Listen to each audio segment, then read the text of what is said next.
The Air over Germany, 1943, 25,000 feet, a place where men are not meant to be. The world is a blinding, painful blue. The sun is a fierce, cold jewel. Below, a continent is laid out like a map, but no one is looking at the scenery. Inside the aluminum skin of a Boeing B-17 Flying Fortress, the temperature is 40 degrees below zero. Frostbite is a constant, creeping threat. The air is thin, tasting of oil, sweat, and the metallic tang of pure oxygen.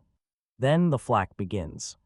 First a distant, innocuous puff of black smoke, then another, closer. The sky itself seems to be rotting. The bomber shudders as concussions slam against its fuselage, jagged. Shards of steel shrapnel ping and crack against the wings and belly. This is Flugabwehrkanone, anti-aircraft fire. The Germans have thrown a box of it into the sky and the formation is flying straight through. A voice tight with strain crackles over the interphone. Fighters, 3 o'clock high. And they come not as dots but as swift, lethal shapes. Messerschmitt Bf-109s slashing through the bomber stream with cannon fire. The .50 caliber machine guns from a dozen fortresses open up, a stuttering, deafening chorus. Tracers lace the sky in a deadly web. A B-17 to the left takes a direct hit in its fuel tank. For a moment it seems to swell, then disintegrates into an orange and black fireball, scattering metal and men into the void. This is the reality the Axis powers had dismissed. This is the storm their industrial arrogance had summoned. The sky is no longer theirs. It is filled with American aluminum, American firepower, and American resolve. The storm that filled the European sky did not begin in a factory, but in a mind. In the aftermath of the First World War, a conflict defined by the mud and blood of the trenches, a small group of strategic visionaries sought a way to break the deadlock of any future war. They believed the key lay not in conquering territory, but in shattering an enemy's will and ability to fight from the air. In Italy, General Giulio Douhet penned the command of the air, arguing that future conflicts would be won by bombers, pulverizing an enemy's cities into swift submission, making armies and navies obsolete. In Britain, Sir Hugh Trenchard, the father of the Royal Air Force, championed a similar, if slightly more tempered, doctrine of strategic bombardment, but it was in the United States, at the Air Corps Tactical School at Maxwell Field, Alabama, that this theory found its most zealous and systematic apostles. Men like Claire Chennault and Harold Lee George preached a new gospel: high-altitude, daylight precision bombing. Their target was not morale, but machinery. They believed that modern industrial society is a complex but fragile web, a strategic web with critical nodes. Destroy the bearing factories, the electrical grids, the synthetic fuel plants, and the entire war machine would grind to a halt. This was a clean, surgical, and profoundly American vision of war, a technical solution to the problem of mass conflict. It was a theory born of optimism and distance, a belief that American technology and marksmanship could win a war from the cool, clean air, far above the impersonal fray. This doctrine required a specific tool. It needed an aircraft that could fly high and fast to avoid fighters, carry a massive bomb load deep into enemy territory, and be armed so heavily it could defend itself in tight formations without a fighter escort. In 1934, the U.S. Army Air Corps issued a specification for a multi-engine bomber that could meet these exacting demands. The aviation industry responded with prototypes, but one submission from the Boeing Airplane Company in Seattle would eclipse all others. The Boeing Model 299 was a monster of its day. Its wingspan was over 103 feet. It had 4 engines, not 2. When it was rolled out for its first press viewing on July 28, 1935, a Seattle Times reporter, Richard Williams, gazing at its sleek, menacing lines and multiple machine gun positions, dubbed it a flying fortress. The name was pure publicity, but it stuck. It embodied the very concept of the self-defending bomber. On its first test flight, the Model 299 outperformed all expectations, easily outpacing the biplane fighters then in service. But then tragedy. On October 30, 1935, a fatal pilot error during takeoff caused the prototype to crash and burn, nearly killing the program. The Army, cautious and constrained by budgets, opted for the safer, smaller Douglas B-18 Bolo, yet a small, dedicated faction within the Air Corps, led by General Frank Andrews, saw the Boeing design's transcendent potential. They fought for it. They secured a contract for just 13 Y-1 B-17 service test models. It was a precarious foothold, but it was enough. The flying fortress was alive. As the 1930s bled into the 1940s, and as Nazi Germany's blitzkrieg crushed Poland and France, the B-17 evolved. The B-17C model featured more powerful engines, better armament, and self-sealing fuel tanks, but the world was changing faster than the aircraft could be produced. The United States was still officially neutral, but President Franklin D. Roosevelt was determined to become the arsenal of democracy. The B-17 was a potent symbol of that emerging industrial might, a symbol that the Axis powers, particularly the Germans and Japanese, viewed with a mixture of curiosity and contempt. The laughter from the Axis powers was not without a perverse logic. In the 1930s, American military aviation was a modest, almost boutique affair, German and Japanese. Observers saw a nation obsessed with commercialism, its industrial might untapped and unfocused. They failed to comprehend the latent potential of an economic engine that had not yet been awakened.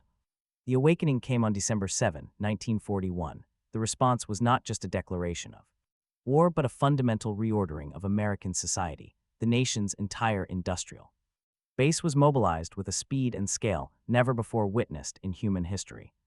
The automobile industry, the crown jewel of American manufacturing, led the charge. General Motors, Ford, and Chrysler stopped making cars and began building airplanes. The B-17 was not merely manufactured, it was produced. Boeing's main plant in Seattle became a cathedral of industry, operating on a 24-hour cycle of relentless creation. But one factory was not enough to meet the staggering demands of the USAAF. A second production line was established by the Vega Corporation, a subsidiary of Lockheed, and a third by Douglas Aircraft itself. This was the true genius of the American system. Competition was set aside for collaboration. The entire industry became a single, coordinated machine. Numbers tell the story. In 1939, the total U.S. aircraft production for all types was less than 3,000 units. In 1944, at the peak of the effort, the United States would produce 96,318 aircraft. Of these, 12,731 were B-17 Flying Fortresses. They rolled off the lines at a breathtaking pace. At the peak of its efficiency, Boeing's Plant 2 was producing one B-17 every 90 minutes. This was the arsenal of democracy in its purest form, a torrent of machinery meant to overwhelm the enemy not through tactical genius alone, but through sheer inexorable volume. Each fortress represented 55,000 parts, 7.5 miles of wiring, and over 10,000 man-hours of labor. It was a symphony of coordination, involving thousands of subcontractors across every state, producing everything from the massive Wright Cyclone engines to the smallest, most precise Sperry gyroscopic sight. For the young men who climbed inside these industrial marvels, the war was not a matter of statistics or production quotas. It was a personal trial of endurance, terror, and cold mathematics. The 10-man crew of a B-17 was a microcosm of America itself. Cross-section of backgrounds and hometones, bound together in an aluminum tube at 25,000 feet. Their world was defined by extreme contrasts. On the ground, in the pastoral quiet of an East Anglian airbase, there were young men playing cards, writing letters, and drinking warm beer. In the air, there were specialists performing a deadly ballet. The pilot and co-pilot, encased in the greenhouse canopy, wrestled with the controls in thin, frigid air. The bombardier and navigator in the plexiglass nose were the eyes of the ship, exposed and vulnerable. The flight engineer, who doubled as the top turret gunner, was a master. Mechanics suspended between the cockpit and the roaring chaos of the bomb bay. The radio operator, the ball turret gunner, a man curled into a fetal position in a plexiglass sphere beneath the fuselage, the two waist gunners, and the tail gunner, the loneliest man on the plane. Each had a specific, critical function. Their enemy was multifaceted. German fighters were the most immediate threat, but the environment itself was hostile. The cold was so intense that bare skin would freeze too. Metal oxygen was a constant concern. A disconnected hose meant a slow, hypoxic death. And then there was the flak. The German 88 anti-aircraft guns were terrifyingly accurate, filling the sky with jagged steel. A crewman's life was measured. Missions 25 initially. The odds of surviving a full tour were, for much of 1943, less than a coin flip. They lived with a constant, grinding tension, counting down each mission, watching friends and their aircraft simply vanish from the formation. They developed a profound, almost mystical attachment to their particular plane, a vessel that had to carry them through the storm and back. From the outset, the Luftwaffe High Command viewed the American doctrine of unescorted daylight bombing with profound skepticism, having mastered the combined arms offensive of the Blitzkrieg. German strategists like Generalfeldmarschall Erhard Milch initially saw the B-17 as a clumsy, expensive irrelevance. This dismissiveness, however, evaporated as the contrails of the first large formations began to scar the skies over occupied Europe. The German response was swift, sophisticated, and brutal. It was a multi-layered defense system of unparalleled lethality. The first line of defense was an integrated network of early warning radars, the Freya and Wurzburg systems, that could detect incoming formations over the North Sea, tracking their altitude, speed, and course. This information was fed to a central command bunker, the JAG Division, which then vectored interceptors toward the bomber stream. The primary instrument of the kill was the single-engine fighter, the Messerschmitt Bf. 109 and the Focke-Wulf FW 190 were brilliant machines of war. They were faster, more maneuverable, and often more heavily armed with 20mm 30mm cannon than the B-17s they hunted. German pilots, many of them hardened veterans of the Eastern Front, developed devastating attack profiles. The most feared was the head-on pass, where the closing speed approached 600 miles per hour, and a single cannon shell through the cockpit could obliterate a fortress in an instant. But the Germans did not rely on fighters alone. The skies around their most vital targets became killing zones saturated with flak. Massive 88 and 105 anti-aircraft guns, laid by radar and firing to a predicted altitude, filled the air with a carpet of steel. The goal was not necessarily to hit a specific plane, but to fly the formation through a storm of fragmentation, disrupting their precision and tearing bombers apart. This integrated system radar fighters, flak, was known as the Kammhuber Line, a defensive wall the American bombers had to breach on every mission. It was a relentless, industrial-scale slaughterhouse designed to make the cost of daylight bombing unacceptably high. The air war over Europe became a violent waltz of action and counteraction, a high-altitude laboratory where technology evolved at a breakneck pace. The B-17 that flew in 1945 was a vastly different weapon from the one that entered combat in 1942. The most critical evolution was in the realm of armament. The early B-17Es, with their handful of .30 caliber machine guns, were woefully underprotected. This was rapidly addressed. The number of .50 caliber Browning M2 machine guns increased from 7 on the E model to 13 on the later G model. Power-operated turrets replaced hand-held flexible mounts, giving gunners a stable firing platform. The Bendix Chin turret on the G model was a direct response to the devastating head-on attacks of the FW 190s, finally providing the bombardier with a means to fight back. Beyond guns, the very nature of precision bombing was being redefined. The Americans had staked their strategy on the top-secret Norden bombsight, a gyroscopically stabilized analog computer hailed as a war-winning weapon. In theory, it could drop a bomb into a pickle barrel from 20,000 feet. In practice, over Europe, it was often defeated by the one constant enemy, the weather. Cloud cover, industrial haze, and German smoke screens rendered the Norden nearly useless. The solution emerged from a technology the bombers themselves had spurred: radar. The Royal Air Force provided the H-2S ground scanning radar, which the Americans adapted into the H-2X, nicknamed Mickey. This unit, housed in a distinctive radome that replaced the ball turret on Pathfinder aircraft, could see through cloud and darkness. It did not offer pinpoint accuracy, but it allowed the bombing campaign to continue in all weather, shifting the effort from precision to area bombing of industrial centers when necessary. This technological adaptation ensured the offensive never relented, grinding the German war machine down through sheer persistence. The clash over the skies of Europe was not only between the Allies and the Axis, it was also a fierce ideological battle within the Allied High Command itself. The fundamental disagreement pitted the unshakable faith of the USAAF's bombing proponents against the grim realities of combat and the competing priorities of a global war. On one side stood men like Major General Ira C. Eaker, commander of the 8th Air Force in England, and his superior, the charismatic and dogmatic chief of the Army Forces, General Henry Hap Arnold. They were the true believers, the heirs to the Air Corps tactical school doctrine. They argued with near-religious fervor that daylight precision bombing was the only way to win the war without a repeat of the trench Warfare slaughter of World War I. They believed the B-17, in its tight combat boxes, could fight its way to the target and back alone.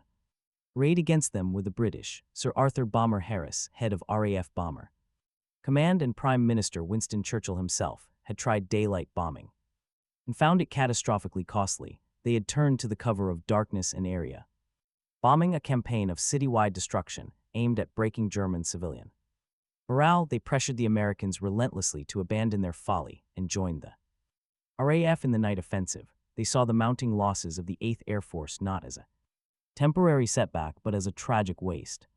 This leadership divide created a constant, simmering tension. Eaker had to fight for his bombers, for his strategy, and for his very command, all while sending thousands of young men to their deaths to prove a point. The pressure from Arnold for results was immense and unyielding. This internal conflict would only be resolved by the ultimate arbiter, the battlefield itself. The outcome of the great raids of 1943 would determine which school of thought, American precision or British area bombing, would dictate the final air offensive against the Reich. These competing forces, the German defense, the technological arms race, and the Allied strategic conflict, were all building towards an inevitable and violent climax. Shall I now begin writing the first part of the climax turning point, focusing on the pivotal and costly air battles of 1943. The summer of 1943 was to be the proving ground. Under the command of the newly promoted Lieutenant General Ira Eaker, the 8th Air Force had grown from a token force into a formidable armada. The strategy was straightforward, aggressive, and immensely ambitious: to dismantle the German war economy through a series of coordinated deep penetration strikes against its most critical and heavily defended targets. This was the implementation of the pre-war industrial web theory on an unprecedented scale. The campaign began with a roar. On July 24, a force of 229 B-17s launched from their English bases, their target the sprawling German naval facilities and U-boat pens in the Norwegian port of Trondheim. The following day, August 1, 1943, saw a daring low-level raid by B-24 liberators on the Ploiești oil refineries in Romania. Operation Tidal Wave. While a tactical disaster with staggering losses, it signaled a new, aggressive phase. The Americans were no longer probing. They were striking at the heart of the Reich's vital organs. But the true test, the moment of supreme crisis, was yet to come. It was a two-part strike, a 1-2 punch designed to paralyze the Luftwaffe itself. The target was twofold: the Messerschmitt aircraft factory in Regensburg, which produced a third of all single-engine fighters for Germany, and the ball-bearing plants at Schweinfurt, responsible for over half of Germany's total production. Ball bearings were the unglamorous yet utterly essential component in every tank, aircraft, and vehicle. Without them, the machine of war would seize. The plan, codenamed Operation Jugular, was audacious. The Regensburg force, led by the charismatic and ruthless Colonel Curtis LeMay, would bomb its target and then, instead of turning back into the teeth of the German defenses, would continue south, cross the Alps to land in North Africa. This would stretch the Luftwaffe's fighters to their limit. The Schweinfurt force, following a half-hour behind, would hit its target and then fly the traditional, harrowing route back to England, theoretically meeting a weakened and refueling German fighter force. But the weather, that eternal arbiter of air combat, intervened. A thick fog blanketed the English bases on the morning of August 17, 1943. The Schweinfurt force was delayed. The Regensburg force, on LeMay's insistence, took off through the murk. The critical timing of the plan was shattered. The Regensburg bombers now flew alone. Magnificent, vulnerable spearpoint of 146 B-17s, heading straight into the heart of the German defensive system. The Luftwaffe was waiting. They had been tracking the massive formation for over an hour. What followed was an aerial massacre of a scale never before seen. German fighters from the veteran Jagdgeschwader 26 and 27 hit the Rex force in relentless, coordinated waves. They attacked from the front, from the sides, from above and below. The air was thick with cannon shells, tracers, and the dark, fluttering shapes of falling bombers. The tight combat boxes of the B-17s became shooting galleries, one by one. Fortresses were hit, some exploded in a silent, sudden flash, others shed pieces of wing and tails, spiraling down in a slow, tragic cartwheel, trailing black smoke and doomed men. The German pilots, sensing a critical moment, fought with a frenzied desperation. They flew through their own flak over the target to get at the bombers. By the time LeMay's force reached Regensburg and unloaded its bombs with devastating accuracy, it had already been mauled. 24 B-17s were lost on the outbound leg alone. And then the Schweinfurt force arrived. The delay had given the German ground controllers precious time to recover, rearm, and refuel their fighters, as the 230 B-17s of the second wave droned into Germany. They met a fresh and enraged enemy. The Luftwaffe fell upon them with a vengeance perfected over the first battle. The fighting was even more savage, if that was possible, for the crews of the Winchester force. The flight path became a corridor of fire and falling metal. They fought their way to Schweinfurt, dropped their bombs through the smoke and chaos, and then faced the long, nightmarish flight home, with German fighters harrying them all the way to the Channel. When the last battered fortress touched down in England that evening, the cost was tabulated. Of the 376 bombers that had set out that day, 60 were confirmed lost. Another 7 were written off due to catastrophic damage. Over 550 airmen were killed, missing, or captured. It was a loss rate of nearly 25%, a rate that was, by any military calculation, unsustainable. The factories at Regensburg and Schweinfurt had been hit, but they had not been destroyed. German industry, with its astonishing resilience and forced labor, would begin repairs almost immediately. The 8th Air Force had to face a terrible truth: the theory of the self-defending bomber had been broken over the skies of Regensburg and Schweinfurt. The Luftwaffe had won the day. The late summer of 1943 was a season of grim reckoning for the 8th Air Force. The ghastly arithmetic of Black Thursday, as the August 17th mission became known, was undeniable. The crews were exhausted, morale was fraying, and the carefully constructed doctrine of daylight precision bombing lay in tatters. General Eaker faced an impossible choice: continue the deep penetration raids and risk the annihilation of his command, or concede to British pressure and abandon the strategy he had staked his career upon. He chose to press on, but with a crucial shift. For the next 2 months, the 8th focused on shorter-range targets, allowing its battered crews to recover and new, green crews to gain experience. But the specter of Schweinfurt loomed. Intelligence reports confirmed that despite the damage, German ball-bearing production had not been crippled. The job was only half done. The very rationale for the entire costly campaign demanded a return. On October 14, 1943, the 8th Air Force rolled the dice once more. The target Schweinfurt again. The plan was simpler: a massive direct assault by 291 B-17s. There would be no clever feints, no flight to North Africa. It was to be a brutal test of strength. A head-on collision with the German air defense system. The men who climbed into their cockpits that morning knew. They had seen the empty bunks from the first raid. They understood the odds.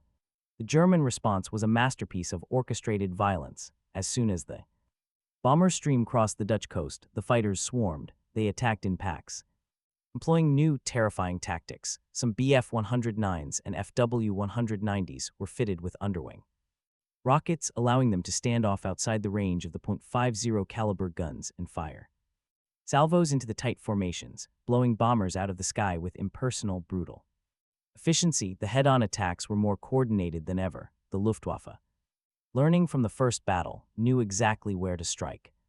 The air battle that raged from the coast to Schweinfurt and back was, by the accounts of the men who survived it, apocalyptic. The sky was a continuous panorama of destruction. A navigator later described it as a parade of horrors. Bombers fell like autumn leaves. Chutes dotted the sky, but many were on fire. The interphone was a cacophony of panic, calm instructions, and sudden, static-filled silence as another plane vanished. One B-17, the All-American, had its entire tail nearly sheared off by collision with a Bf-109. Miraculously, it made it back. Most were not so lucky.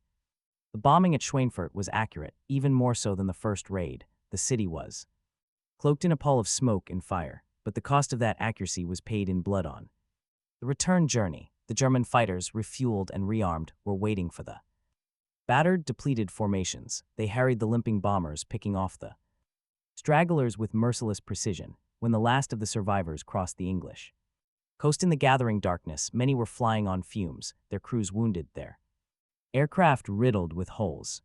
The final tally was staggering. Of the 291 bombers that had begun the mission, 60 were shot down. 5 more were scrapped upon landing. another 17 were damaged beyond easy repair. In a single day, the 8th Air Force had lost over 650 airmen. The ratio of loss was, once again, catastrophically unsustainable. A second Schweinfurt raid had been necessary, and it had proven even more costly than the first. This was the absolute turning point. The second Schweinfurt raid broke the back of the unescorted deep penetration strategy. The commanders in Washington and London were faced with an irrefutable truth. The B-17, for all its defensive firepower and ruggedness, could not do the job alone. The Luftwaffe had won a second and seemingly decisive tactical victory. The daylight bombing offensive was, for all intents and purposes, halted. The factories of the Reich deep inside Germany were granted a temporary, ominous reprieve. But within this moment of profound Allied crisis lay the seed of ultimate victory. The pause that followed the October disaster was not a surrender, it was a recalibration. The solution had been in development for months, a sleek, graceful aircraft that was not a bomber at all. The failure of the self-defending bomber created an urgent, desperate demand for the one thing that could have prevented the slaughter in the first place. Fighter that could escort the bombers all the way to hell and back. The silence that fell over the 8th Air Force's bases in the weeks following the second Schweinfurt raid was heavier than any flak barrage. The operational tempo slowed to a crawl. Deep penetration missions were suspended. The command structure was in shock, forced to confront the grim reality that their entire strategy had failed in the wake of the disaster. A command change was made. In January 1944, the relentless driving force of General Jimmy Doolittle, the hero of the Tokyo raid, replaced General Eaker as commander of the 8th Air Force. The change signaled a shift in philosophy from proving a doctrine to winning a war by any means necessary. The means, however, were already arriving. The solution to the Luftwaffe's dominance had been on the drawing boards even as the first B-17s were being shot down.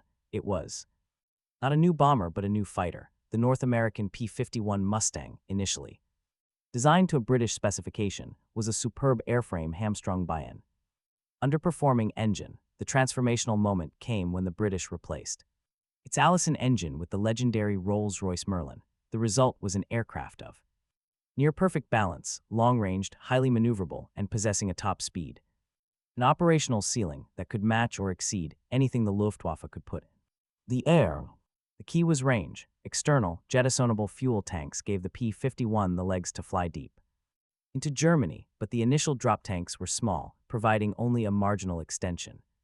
The order came down from the highest levels of the War Department. Solving the range issue was a national priority. The project was thrown to American industry, and the result was a cascade of innovation. Larger and larger papier-mâché and metal tanks were developed, tested, and rushed into production. By early 1944, the P-51B and C models, equipped with 75 and later 108-gallon external tanks, could escort the bombers to Berlin and back. The effect was immediate and revolutionary. When the 8th Air Force resumed its major offensive in February 1944, it was a new Air Force. The strategy was inverted. No longer were the bombers the bait and the hunters. Now, the P-51s were unleashed. Doolittle issued a simple, transformative order to his fighter commanders. Your first priority is to destroy the German Air Force. The fighters were no longer chained to the bomber boxes. They were sent out ahead, sweeping the skies, attacking Luftwaffe airfields, and engaging the German fighters as they were forming up. This was the big weak offensive of February 2025, 1944, a concerted, massive effort to draw the Luftwaffe into a battle of attrition and destroy it once and for all. The P-51 was the scalpel to the B-17's hammer. The German pilots, many of them seasoned experts, were shocked. They were no longer attacking slow, heavily laden bombers. They were facing a swarm of aggressive, high-performance fighters in their own backyard. The Luftwaffe, already stretched thin on the Eastern Front, began to bleed. Pilot losses became unsustainable. The delicate, integrated Kammhuber line was shattered. The Americans had not just found an escort, they had achieved what they called the Big Blue Blanket, total air superiority. With the Luftwaffe broken, the skies over the Reich belonged to the Allies. The period from the spring of 1944 until the collapse of Nazi Germany in May 1945 was the grim, methodical fulfillment of the pre-war theory. The B-17s and their B-24 Liberator brethren, now protected by a canopy of P-51s, P-47s, and P-38s, flew with near Impunity, the campaign shifted from a desperate struggle for survival to a systematic, industrial-scale demolition. The targets were the same, but the effect was now cumulative and catastrophic. The transportation plan, implemented in preparation for and in support of the D-Day. Landings saw thousands of sorties directed at French and Belgian rail networks, bridges, and marshalling yards, crippling German logistical mobility in the West. Once the ground forces were ashore, the heavy bombers turned their attention to fuel. The attacks on synthetic oil plants at Luna, Politz, and Brux became the highest priority. By the autumn of 1944, German fuel production was a fraction of its former self. The Panzer divisions ran out of gas. New Luftwaffe pilots received minimal flight training. The German war machine was being systematically starved of its lifeblood.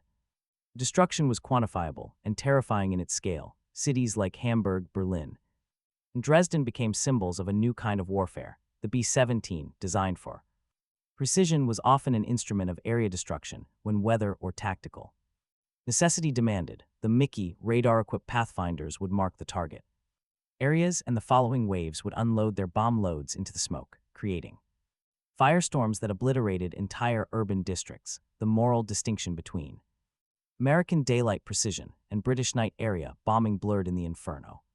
The human cost was etched in numbers that defy comprehension. For the United States, the price of air superiority was paid in the blood of its airmen. The 8th Air Force alone suffered more than 47,000 casualties, including over 26,000 dead. That is half of all the Army Air Force's casualties in the entire war, with a loss rate of over 25% for much of 1943. The statistical life expectancy of a heavy bomber crew was terrifyingly short. They faced not only enemy action, but the ever-present risks of mechanical failure, weather, and the sheer physical strain of high-altitude flight. They were a unique brotherhood bound by a shared, unspoken understanding of their precarious odds.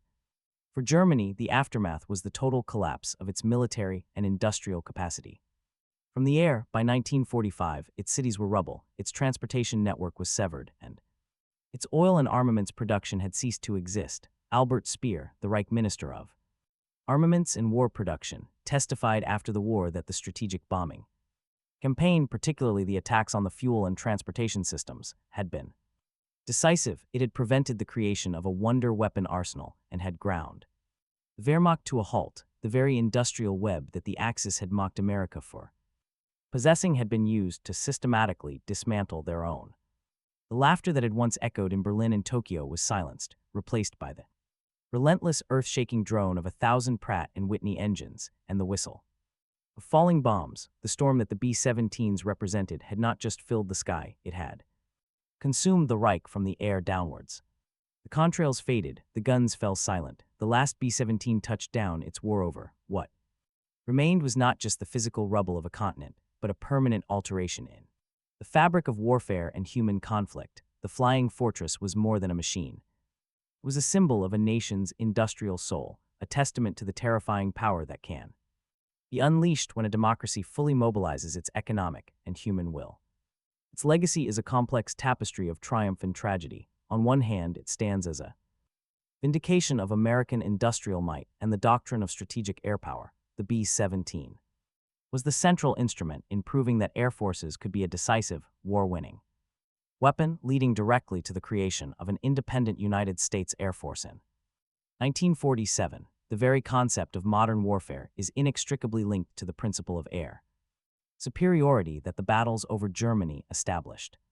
Yet the fortress also embodies a profound moral ambiguity. The precision it was built for often gave way to the brutal reality of area destruction. The high-altitude bombing campaign, for all its strategic necessity, resulted in the deaths of hundreds of thousands of civilians, forcing a confrontation with the grim calculus of total war. The clean technical vision of the interwar theorists was forever stained by the smoke of burning cities and the frozen faces of young men who fell from the sky.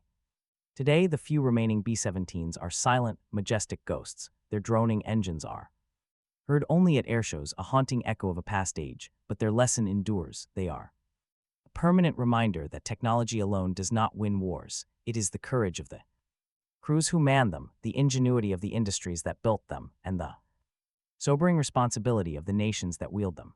The sky that once filled with B 17s taught the world a simple, devastating truth. No nation, no matter how confident, can afford to laugh at the industry of a free people, for that industry, when awakened, can forge not just weapons, but destiny itself.